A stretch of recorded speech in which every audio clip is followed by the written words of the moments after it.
They are looking at the losses, looking at Mac Jones being a failure, and they're blaming it on Bill Belichick. To the point where now we're talking about Bill Belichick being done with the Patriots. To the point where Dan Orlovsky is going on the Pat McAfee show on ESPN talking about he's even hearing the potential destination for Bill Belichick next season being talked about behind the scenes. All while he's doing this, he's saying to himself and to the audience going, I don't know what the likelihood of it is.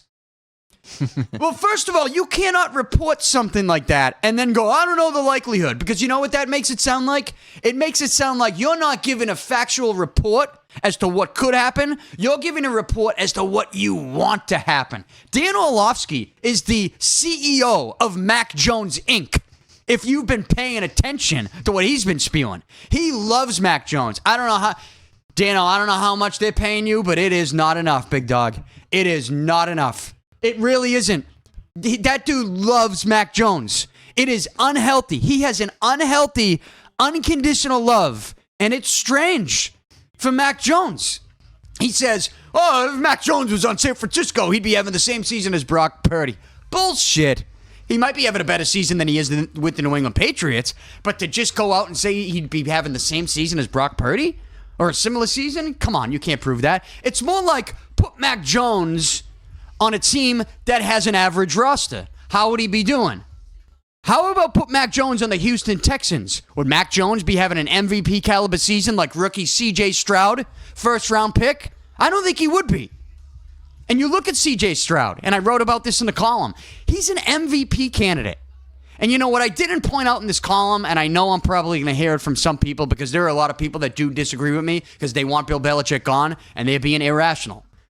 But they're going to point out that, Mac Jones had a great rookie season. Well, was it great or did we make it great? It was good. Don't get me wrong. Mac Jones had a really good rookie season.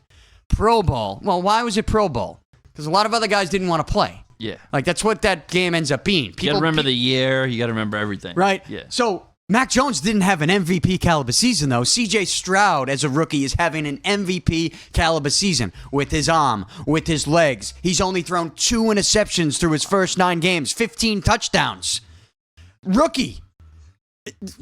Paul, do you know anything about Houston Texans football and their roster? Because I don't. I don't know what. No. I had to go look at their roster a couple weeks ago. Who the fuck do the Houston Texans have? Because they got to have someone. They don't. They don't. They have a guy making other people better. They have a quarterback that is making average talent at best good enough. We used to see that. Good enough. We used to see it. And I kind of brought that all into that idea of a quarterback making receivers better instead of the receivers needing to make the quarterback better. That mindset, gone in New England. For some reason, nobody wants to hear it. Yeah. Nobody wants to hear it. Well, they've been broken down. They've slowly broken it, like just taken. They've taken everything. They've taken less and less and less. They've taken all of it for granted because they just assume, Julian Edelman, Hall of Fame career, Tom Brady's binky. Oh yeah, he must have been a high-profile player coming out of college. He was a fucking quarterback at Kent State. He was almost Mr. Irrelevant. They rebuilt his body for a position. He might be the greatest receiver in Patriots history. And to think that Bill Belichick was the only guy that wanted him. Malcolm Butler, the only guy that wanted him was Bill Belichick. Won him a Super Bowl. In fact, Patriots don't win that Super Bowl without him. Yeah. You can go up and I mentioned in the column James White. Big game James. He ain't big game James in the NFL if Bill Belichick doesn't draft him out of Wisconsin and then they come up with a game plan with Tom Brady where he's going to be coming out of the backfield catching passes, something he didn't really do in college. He was a running back. He rushed the football. I think his reception rate I looked at in college was like 1 reception a game on average in 4 years at Wisconsin. In the NFL, it was 4 or 5 catches a game. He's in the Tom Brady era, James White is 6th in Patriots history in touchdown receptions. Not Patriots history, in the Tom Brady era. Yeah. 6th in touchdown receptions, not rushes and touchdowns, receptions. And all of these things, we can go on and on. Trading for Wes Welker, who was a nobody with the Dolphins, undrafted, turned him into probably the greatest undrafted Easy player to ever play the game, right? Yeah. The greatest undrafted player has to be Wes Welker. Can you give me another one? I don't know if you can. But like we could go on. And even if you want to bring in the bigger names that he brought in, Stephon Gilmore, and Belichick accused of not spending money. That first day of that free agency period, he went out and signed Gilmore to that monster contract from the Bills. Gilmore, the only interception in a defensive Super Bowl against the Rams, the most boring Super Bowl you ever see in your life. Stephon Gilmore with a huge interception. I believe it was down in the end zone. Who brought him in? Bill Belichick. Again, we could go on with the list of plays. Now, that's a little different because Gilmore was a superstar, legit, and I'm getting a little bit off of my, off of my path here with this rant.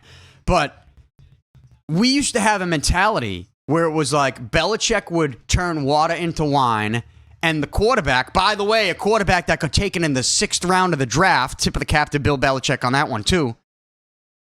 Like, I was trying to think of a situation. Bledsoe comes into that AFC Championship. Oh, yeah. That first Super Bowl, and he throws a touchdown to David Patton, and they beat Pittsburgh. I mean, I'm going to go out on a limb, just looking at the situation. Most coaches are probably sticking with Bledsoe for the Super Bowl. You'd be nuts not to. Honestly, just because he was the franchise guy, he had the huge contract. And I don't buy into the Brady was just a dink and dunk guy his rookie year, but there was a lot to the Brady's first season that wasn't just go out there and sling it, even though that's what Bledsoe told him to do in that final drive in the Super Bowl.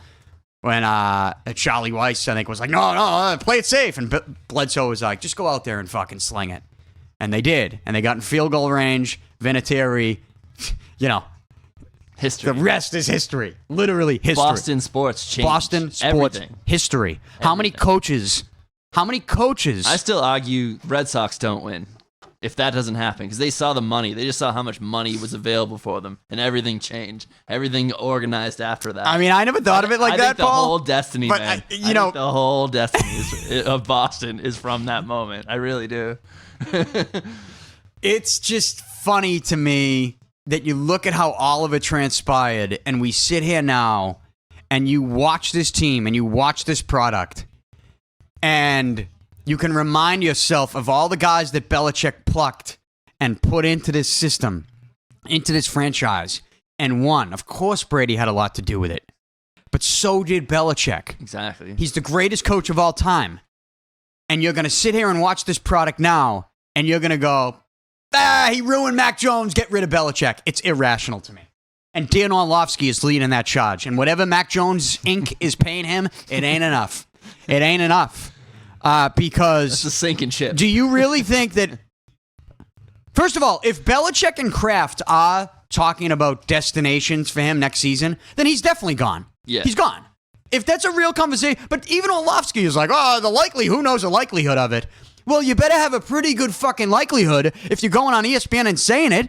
But no, that's what he wants. Yeah. He's projecting. People want Mac Jones to be the guy. He's not the guy for the Patriots. And I said something in this column, and it was in the middle, and maybe I buried the lead, but I'm saying things that the media won't say about him. Mac Jones is soft. The only thing that I will criticize about Bill Belichick with Mac Jones is that he drafted Mac Jones in the first place, in the first round. I wish he didn't do that.